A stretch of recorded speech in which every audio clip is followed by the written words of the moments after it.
Hey nerds, Farmer Jesse here. Welcome to Growers Daily, your daily dose of ecological farming insight. It is Friday, June 20th, 2025, and today we're going to talk about a potting soil horror story, how to understand your farmland, which will make sense when we get there, and it's Feedback Friday. So let's do it.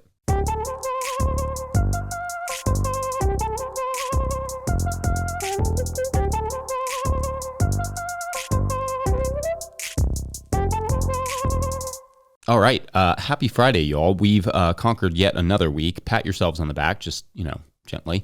I had another calm day yesterday, but the plan is to make up some of the lost work over the next 2 days with my back feeling better. It also poured rain again yesterday, which limited what I could do anyway, putting us at nearly double our yearly average of rain by this point in the year, according to my Precip app. I sometimes think it's funny that I start out talking about weather so often because weather is the cliche small talk in almost any other context that isn't farming. But on this podcast, I feel like it would be weird for me not to talk about the weather. Anyway, it is Friday, which means Feedback Friday, where we explore what you all were saying about this week's topics. On Monday, we talked about lettuce and about my desire to have a collector for my mower. And I liked this from @JohnRosier, 1686, who wrote, quote, "We bought a pull-behind leaf rake to collect up the leaves in the fall, but it also worked well in the early spring to collect up the extra grass clippings instead of just having them pile up on the lawn. As for refrigerating lettuce, be careful not to set the temperature too close to freezing because it's not hard to get lettuce to freeze and then it's not very presentable.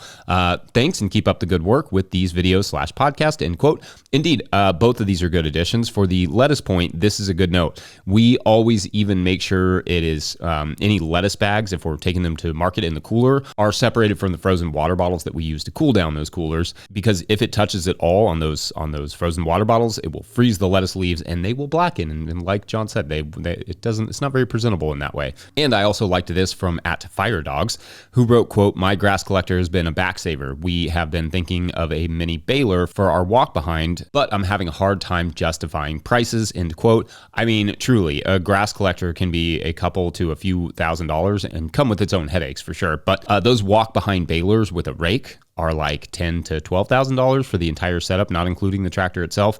If you spent even $500 a year on hay, it would take like 20 years to justify that baler, which, will it even be working in 20 years?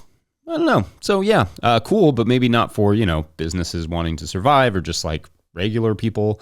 On Tuesday, we talked about nutrient deficiencies versus diseases, and I thought this was helpful from @InBarS Microgreens.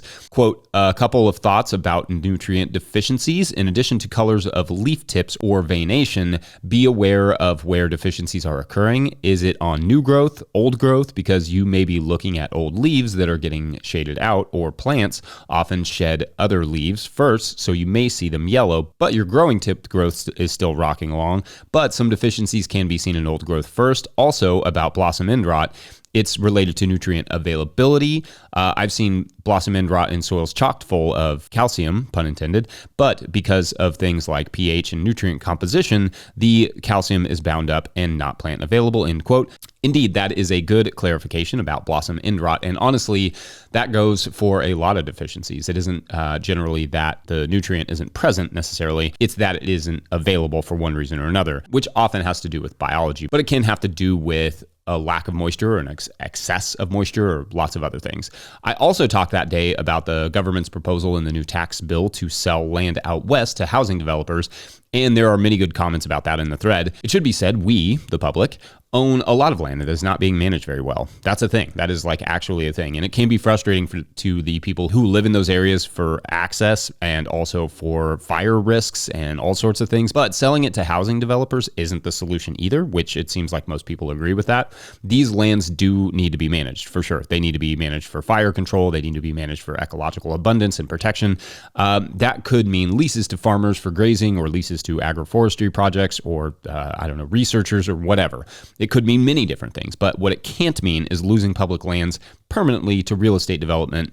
That just feels unacceptable. On Wednesday, we talked about flowers and also the loss of farmland to an increase in manufacturing.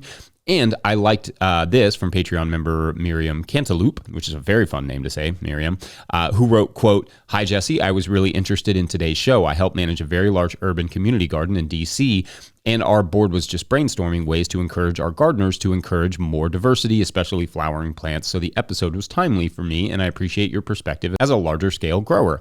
What I really came here to comment on, though, was the industrial parks. I read a very interesting article recently that others on here might have some takes on. Farmland, neighborhood, and green space turnover in Maryland and Virginia for data centers needed for increased AI demand is becoming a huge issue," end quote. And Miriam links an article that I will also link in the show notes about farmers in Virginia, where these data centers are looking to build a massive electrical cable through neighboring farms. I talked about manufacturing yesterday and its effect on farmland, but yeah, data centers, the cloud, digital coins, AI, all of that stuff is simultaneously wreaking untold amounts of ecological havoc, and not to mention devouring our farmland and stressing our electrical grids. This is not necessarily stuff that we have to have in our lives, and yet we're willing to sacrifice the things that we actually need in our lives, clean water, clean air, soil, forests, farmland, for it.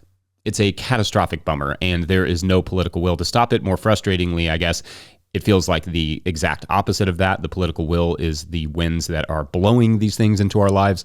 I recognize that it's a daunting challenge culturally to address this upcoming disaster, but our apathy to do anything about it is going to be a hard surrender to explain to our future generations. So that's fun. Then on Thursday, we talked about the ants, and I liked the ants. I think they're probably just called ants. Anyway, we talked about ants, and I liked this question from @Jason Bronham, 1178, who wrote, quote, "Ants in the greenhouse, what about dusting with diatomaceous earth," end quote. And that's a good question. So diatomaceous earth, or DE, is the crushed fossilized shells of diatoms, and although it may be effective with the ants in the greenhouse, the DE has to stay dry, which under the trays in the greenhouse where our particular ant problems are, it's not super dry, so that would be a bit of a challenge. It is also a bit of a broad spectrum pesticide, meaning that it could be an issue in terms of bugs that you do want there. And of course, it's not great to breathe it in. You have to be super careful with using it.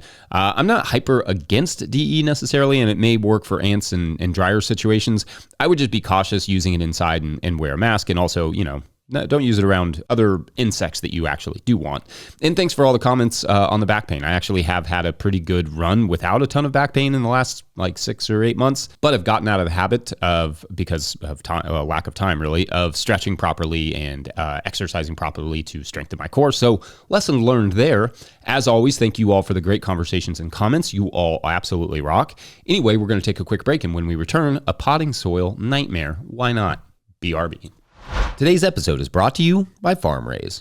Still struggling with your balance sheet? Your lender's asking for a balance sheet and you're stuck with a spreadsheet mess or guessing your numbers? FarmRaise Tracks takes the stress out of farm finance. With one click, you can generate an accurate, up-to-date balance sheet that shows your assets, liabilities, and equity. No accounting degree required. You'll be ready for loan applications, tax season, or just a clearer picture of where your farm stands. Join thousands of farmers using Tracks to build stronger businesses. Get 20% off with code NOTIL20 at farmraise.com for the lifetime of your membership.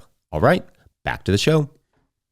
If you, the listener, are enjoying this podcast, getting even a small amount of value from it, consider supporting our work over at patreon.com/no-till-growers. I will try to get to questions from everywhere that questions come in, but I will always get to your Patreon questions. Now, today's Patreon question comes from Patreon member Jesse Finch, who writes, quote, "Hey Jesse, I made the decision this season to use a new company's soil mix for my greenhouse seedlings, and it has proven to be a bad choice.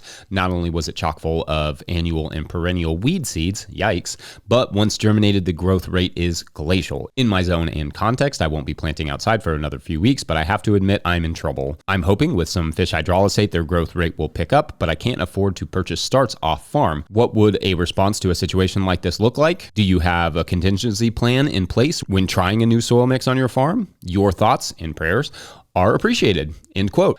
Okay, so this is a great question, and I always tell Patreon members if they need an immediate response to please put an alarm bell emoji so I know to tackle it right away. And Jesse did this. So here was my original response as I wrote it, quote, "Dang, what a bummer to hear this story. So first, you have to reach out to that company. I may kill them with kindness, but also be very clear that this was not acceptable kind of person. If it were me running that company, I would want to know if my product was not up to par. So don't hesitate on that.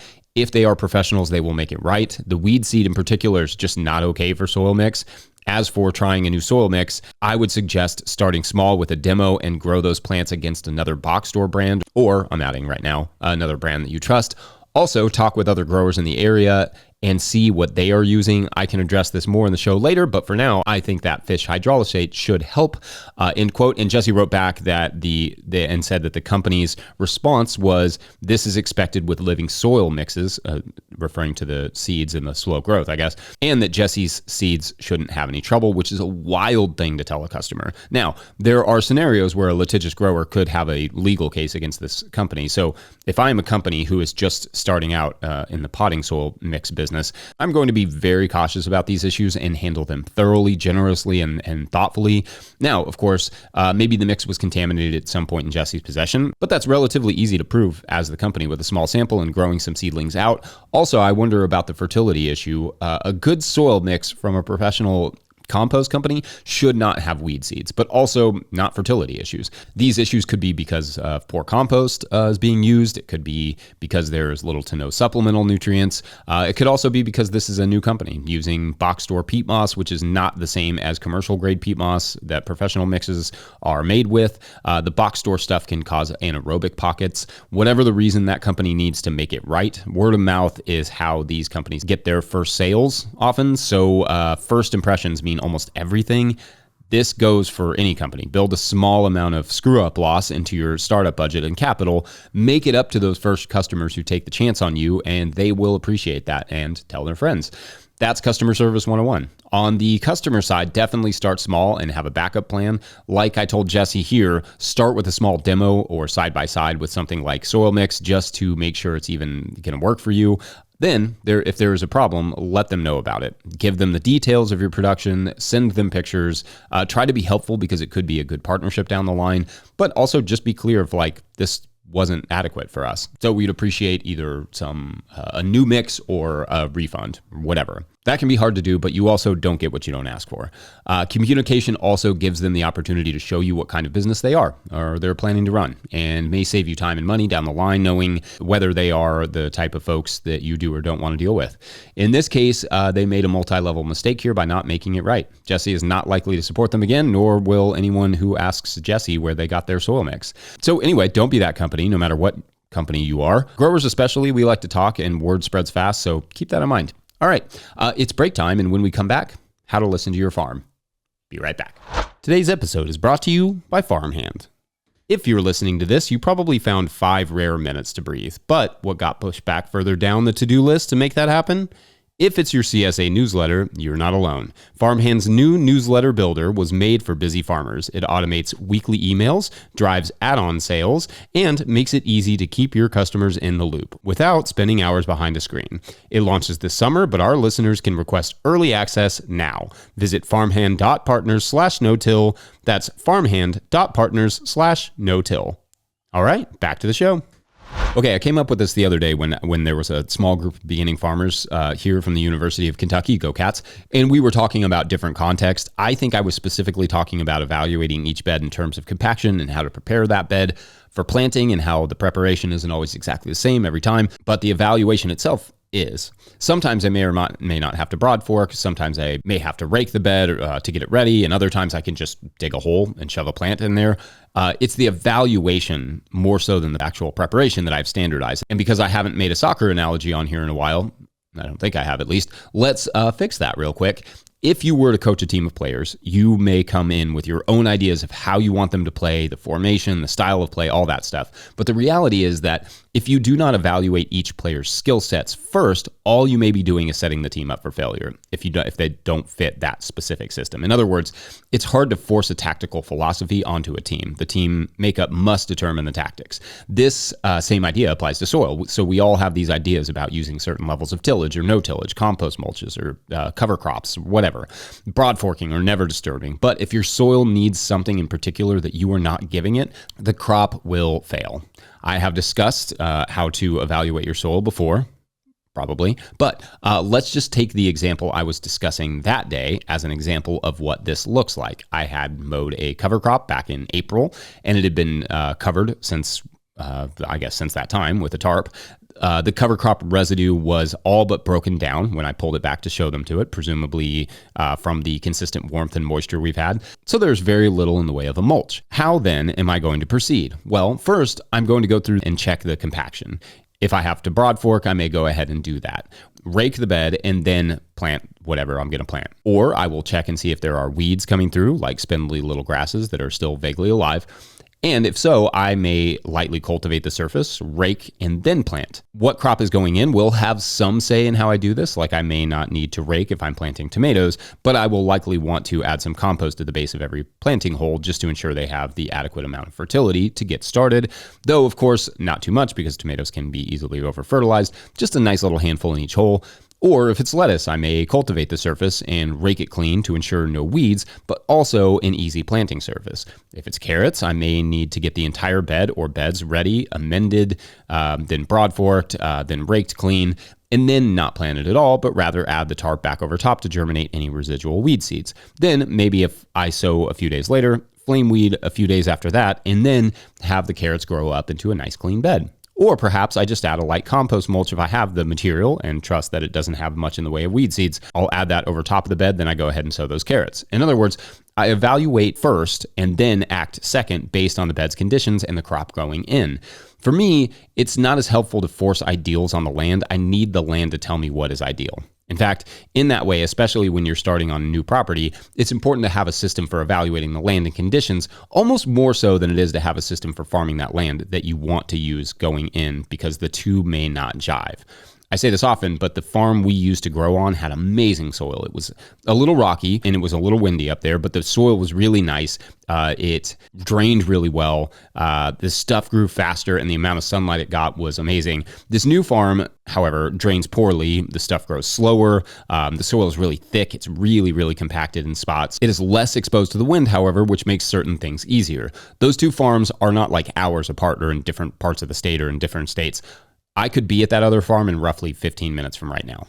That is how contextual everything is, and I cannot farm the two places exactly the same. Now, once you know what your land needs and what your general context is, you can systematize your evaluation and then systematize the preparation process, creating standard operating procedures for each crop or whatever, so that you know if X is true, then you do Y. But for me, it starts with evaluating the bed and letting that determine how to proceed. So anyway, lots of good soccer for you to watch this weekend. If you need any additional farming advice, I would recommend starting with racing tonight. Yeah, why not? Otherwise, I'm going to call it a week. Don't forget, No-Till Growers is now officially a 501c3 nonprofit, so donations are tax deductible and greatly appreciated. You can learn more about how to do that in the show notes. Please make sure to like and subscribe and or follow wherever you are getting this podcast. That's an easy way to help us out.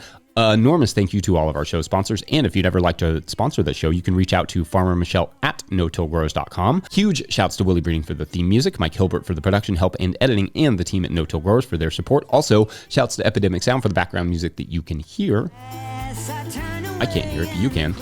Pick up a copy of the Living Soil Handbook or the Seed Farmer at no-tillgrowers.com to support our work. Big thank you to everyone over at patreon.com/no-tillgrowers, where at a certain level, or if you just bump up from one level to another, or you sign up in the month of June, you get a shout out on the show. So big shout outs today to Rachel Kirk, Tim NG, Colton, Kyle Richardville, Patrick Weaver, Alex and Oliver, Bill King, and Chris Yates. All right, so this is the group that the crew that is expected to help get John back to the diner safely with a truck full of produce from the farm that he was visiting in theoretically the past. And the truck itself deserves a little bit of a description. It actually is made with drones. It can actually fly a little bit. It can go over top of cars, around cars. They do have some minor brush-ins with cars that seem like they're following them, but for the most part, they're able to use some cloaking devices and all this stuff to get. It's very fancy stuff. But anyway, they managed to get to the diner. And they pull up into the back and they start to unload the produce. And the gruff owner of the diner comes out to kind of supervise and keep an eye out and make sure no one notices them. John, holding a small box of tomatoes, helping to unload them, is curious and asks the owner, "So those birds I saw when I was there, were those real? Like birds were real?" And the owner laughs and smiles and says, "They used to be, kid. They used to be." All right, everyone, thank you for watching and or listening. I hope you all have a great weekend. We will see you on Monday. Nothing else to say about that, I don't think. All right. Bye.